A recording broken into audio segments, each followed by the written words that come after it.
Hello everybody and welcome back to another episode of Let's Play Hard West. In the previous episode we finished the scenario, Hard Times, with a less than happy ending.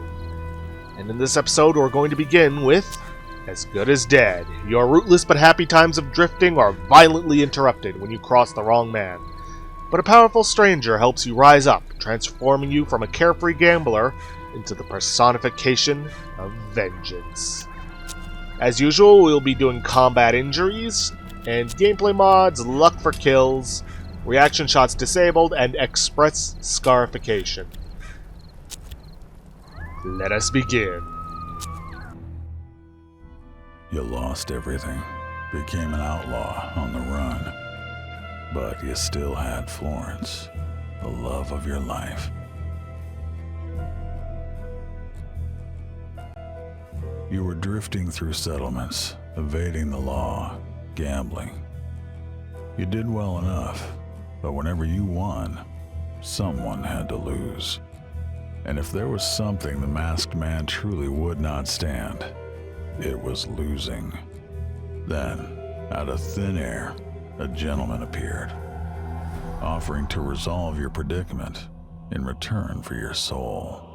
Unaware of the gravity of your situation, you told him to go to hell, just as they surrounded the saloon. You were surrounded, with nowhere to run. You were as good as dead. Every way out was barred or blocked. Enemies positioned themselves outside the windows. You were as good as dead. Yeah, there's really not much of a point in trying to fight them. Just stay out of cover. Let them come to you. Seriously, guys? Thank you. I thought I'd be saying that. Yeah, you can try and take out as many as you can with you, but yeah. Even the game knows you're not going to win this.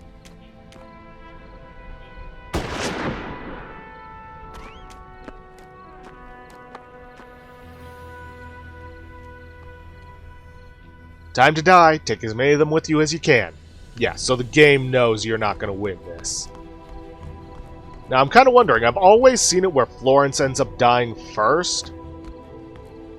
But I've never seen what happens when Warren dies first.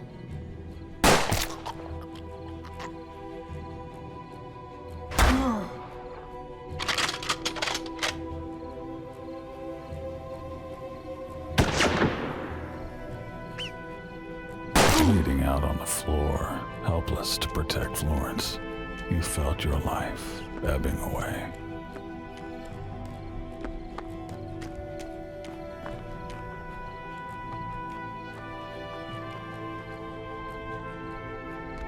And let's just have her go over to Warren. You gave your last breath. But on that breath, you pledged to him. You gave your soul for a shot at revenge. Trapped betwixt life and death, you now belonged to neither realm. The coffin nails didn't hold fast. You were supposed to be dead, so no one took notice right away. You considered raising the alarm to bring in more enemies, just to satisfy your bloodlust. Now, we do start out with a special ability, Shadow Salve. Basically, it means that whenever we are in shadows, because we currently are in shadows, Nightmare, no shadows can be spotted. Abilities based on shadows are even more powerful. It regenerates HP based off of that. Okay, so first things first, we're gonna head to the telegraph office. And send that, You telegraphed the enemy to send more men. You weren't done dispensing justice. Let's see, enemies will take 3 to 4 turns to draw closer, but they can take time by opening the back door, which is already open, I think. And take cover next to the window. that is adjacent to the office's main door. Alright, let's do that. All we've got is a shotgun to work with.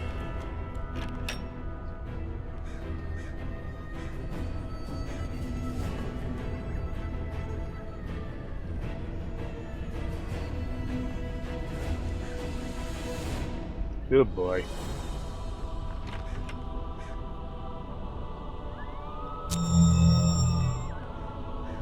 Just gonna let them come to me. Why bother running to them?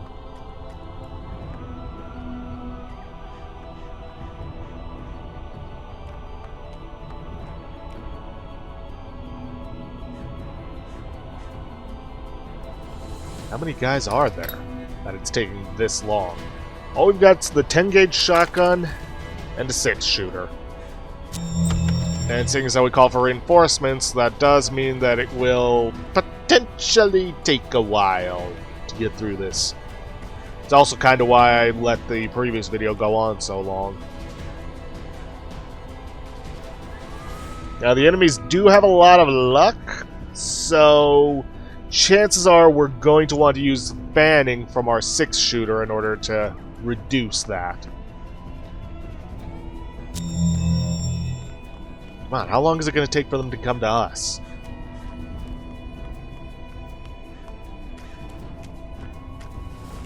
I hear them walking.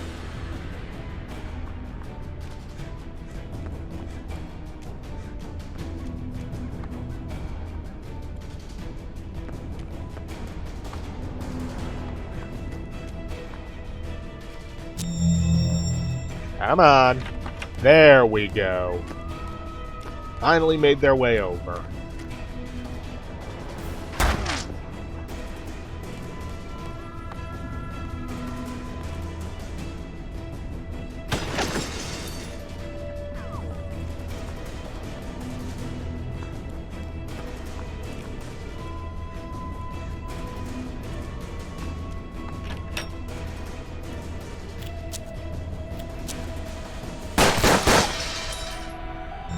Alright, that worked.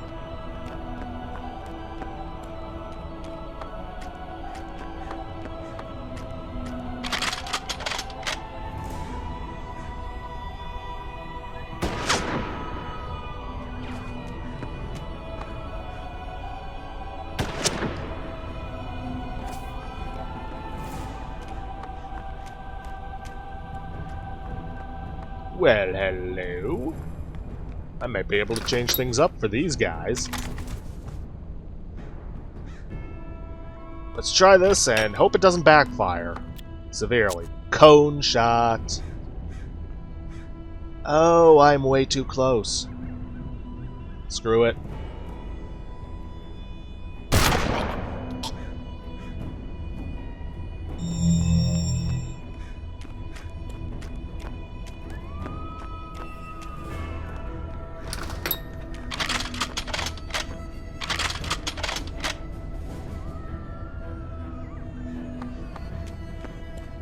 Here, a guy off to the left.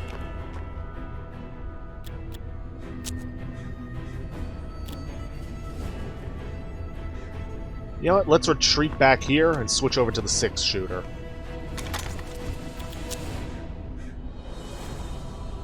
Insufficient action points.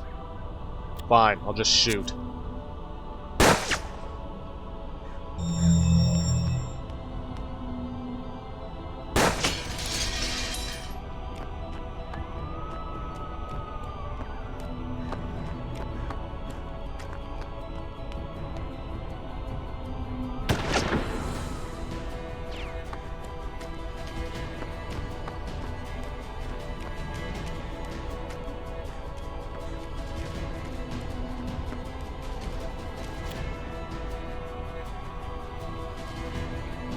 Can't shoot that guy, huh? No matter. I'm gonna take my time this turn and reload.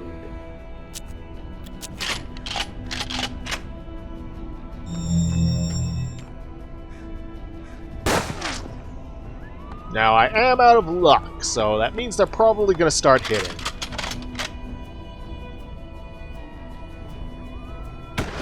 Yep.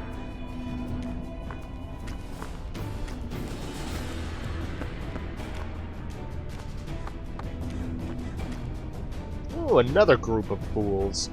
Let's get over here. And try another cone shot. Alright, all characters within the cone. Seriously?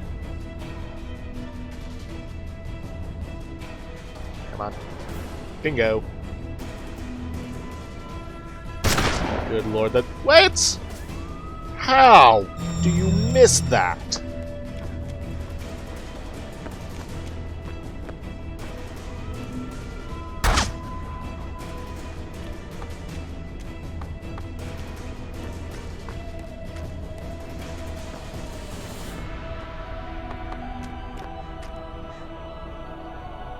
Okay, then.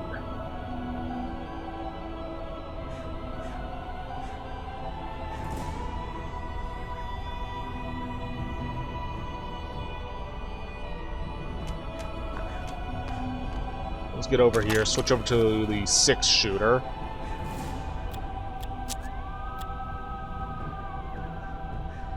Could've sworn I'd be able to hit the other guy. There we go. 40%. Oof. Let's just shoot him. Hope that the damage from it will scare him away from coming at me. Probably won't, but who knows.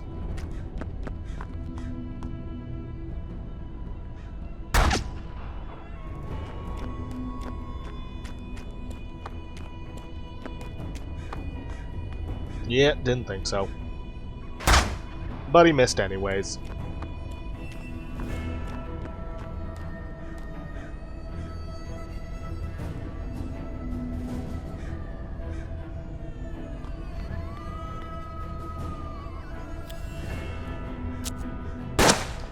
Really? Oh, this is starting to not look good.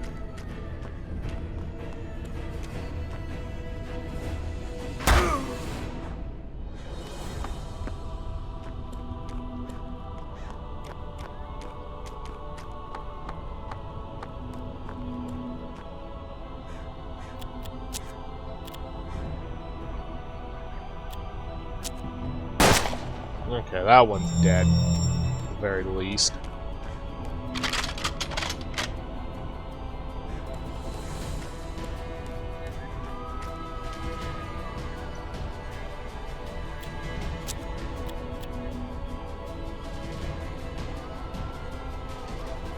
Okay, let's get over here, get this up. Ooh, 2 guys.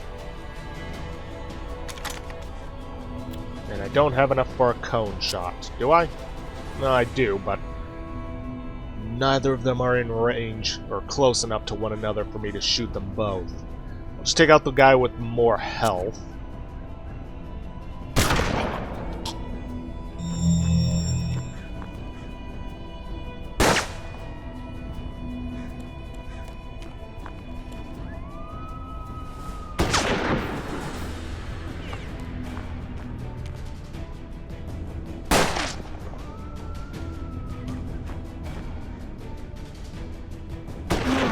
Ooh.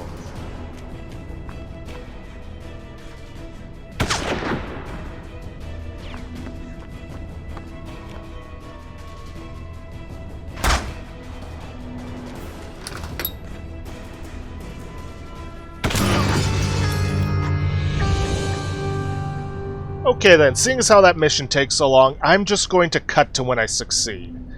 I'll see you guys then. Okay then. Managed to get it on my next time around.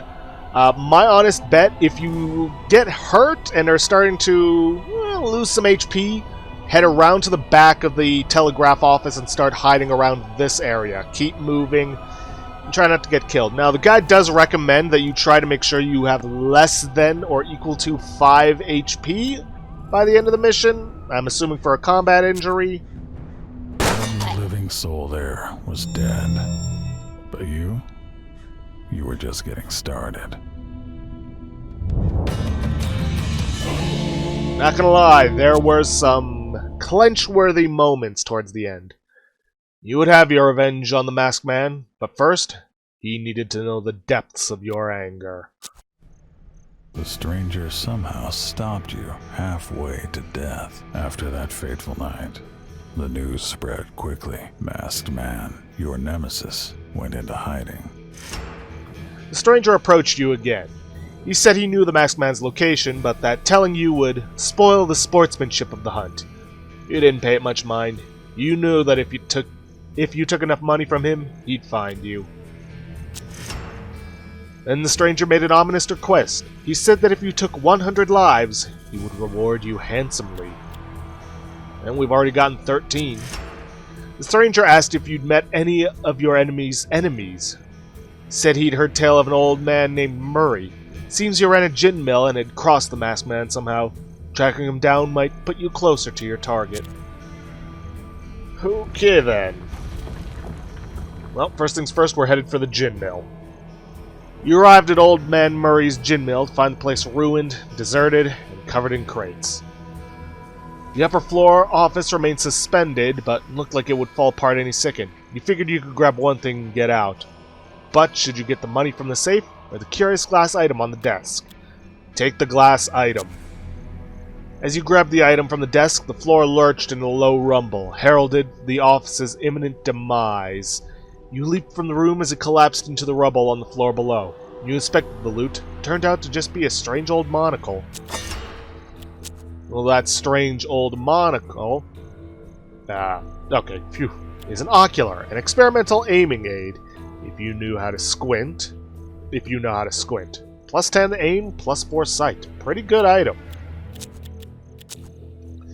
Well, without that, we're gonna have to go ask around and see if we can find a new way to find Old Man Murray. Instead, we're gonna head for the Indian camp and ask for Murray. The natives lived in a small, infertile area that had been given to them by the occupying forces. They were accustomed to trading with pale faces, though most not as pale as you. Know anything about Old Man Murray? The natives knew many old men, but no Murrays. They said the only white folk around those parts were the masked man's thugs who poached from the nearby forest. Well, now we're also going to want to trade for 5 tobacco from them. Here we are, 5 tobacco. Not 7, 5. Not 7, not 6, not 4, 5. Okay, then with that, we'll head for the poaching grounds. The forest in Indian country teemed with game, more than the natives could ever catch, let alone eat, which made them easy pickings for poachers. The ground was riddled with their traps. On a lucky day, you could disarm them and steal the bait. On a bad day, you'd catch a broken finger, a gashed hand, or worse. Maybe it would be simpler just to stake out the traps and wait for the poachers to show. Nothing like stealing from a thief. We're going to want to disarm them. No matter how much luck you have, you'll only be able to get 2 without suffering an injury, but they're worth the trouble, so go for the 3rd one. Your luck held. You definitely disarmed the trap and stole the bounty. Go for another. Pushing your luck, you disarmed another trap and got a 10-gauge single shotgun. And go for the 3rd one. We get a gushing wound. As you tried to pick the trap, Lady Luck showed her bad side. That is going to cause some trouble for the next tactical mission, but will be well worth it for the regeneration. You set up an ambush for the poachers and settled in wait. Finally, the poachers showed. You took them out like clockwork, except for one. At first he refused to talk, but some creative pain mismanagement took care of that. Once he knew you were serious, he told you Old Man Murray was alive, but had been captured. He said the masked man had left him with the rednecks living at Ranch Rojo, then paused for effect. Seeing your puzzled face, the poacher added solemnly, "They eat people." Old Man Murray was taken to Cannibal Farm. If you could save him, maybe that tough old bird could prove to be useful. And even if you failed, you'd still put a dent in the masked man's business. You killed, burned, and terrorized, but you still couldn't find much information about the masked man. Seems they still feared him more than you. Time to fix that. As you traveled down a lonesome road, a trail of smoking ruins in your wake, an old man stepped onto the road ahead. He knew you were going after the masked man. He said that masked man had taken something he was after. He didn't approve of your methods, but he appreciated your effectiveness. He wanted you to join you.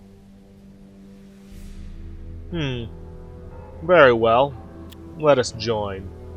Let us join forces. You'd soon learn that the old man was the meanest cuss the region had ever seen. Until you showed up, that is. Okay, then. Well, first things first, we're going to want to head to the northeast corner, where there should be a Pinkerton grave.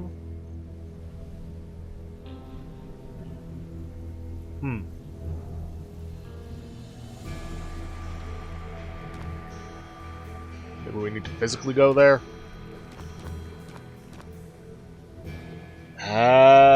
Nope.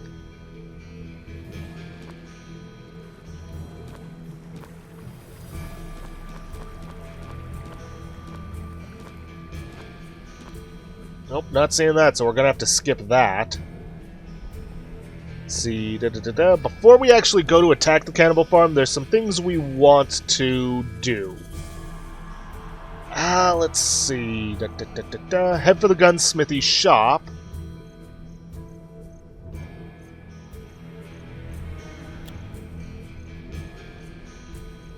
And we're going to want to trade Brandon's Douglas Duster Special for a chain rifle and an elephant rifle.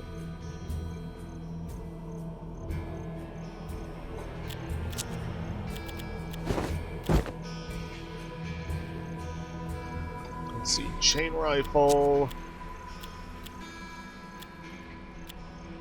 Huh. Strange. There is no chain rifle here. Oh, Duster and chain rifle. Nah. For the elephant rifle. And there's not much else. I'm not going to trade for that, so I'm going to take some of this cash.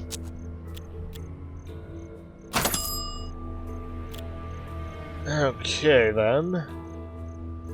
We're going to head to the elixir trader next. Now, what is up with the slowdown on this? As long as it doesn't crash, I don't much mind. Jeremiah Benjamin Baker sold all kinds of cures, balms, and ointments. If their smell is to be believed, most of them were a variation on bottled urine.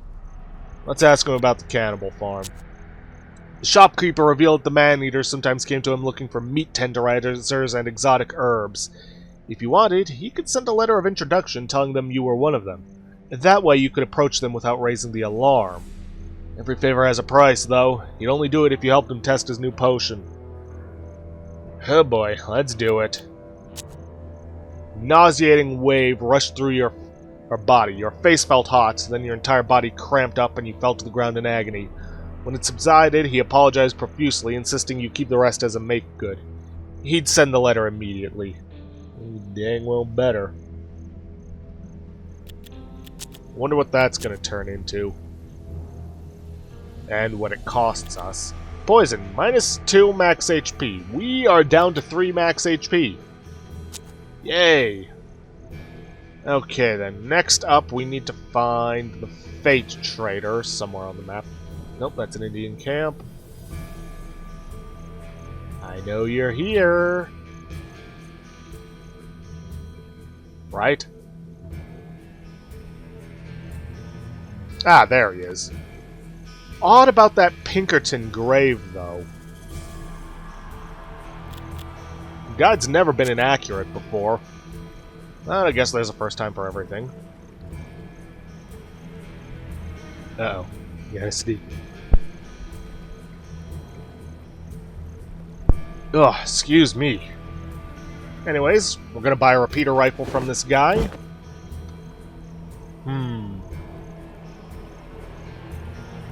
And we're a little short on cash. So let's sell off some of the useless items, like the Deadly Derringer, which will actually allow me to save some cash.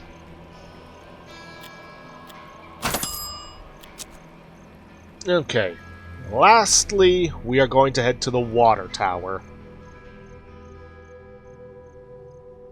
Water tower was the linchpin of the cannibal farm. You could have spilled the water to damage the masked man's property, or you could have poisoned the water to weaken the cannibals. That's exactly what we're gonna do. You dropped the poison into the water, then found a good spot to observe the results. You saw a couple of buckets being carried back to Cannibal Farm. A little while later, you heard screaming, then you noticed black smoke rising from the farm. Were they burning bodies, or roasting them? Who's to say? Well, unfortunately, next up is going to be another tactical mission, but I'm not 100% sure on how long it's going to take, and we only have less than 4.5 minutes left. So, in order to prevent another hour-long video, I think I'm going to have to end things off a little early for today, just because of how long that first little bit of the mission took. So, yeah, I'm going to end it off here for today. If you guys like what you see, please leave a like, subscribe for future content. Don't forget to hit that bell icon to get notifications for when I upload, or to hit the straw poll link to vote for your next Let's Play. And please, leave a comment down below this video. I'll see you guys in the next episode. Thanks for watching.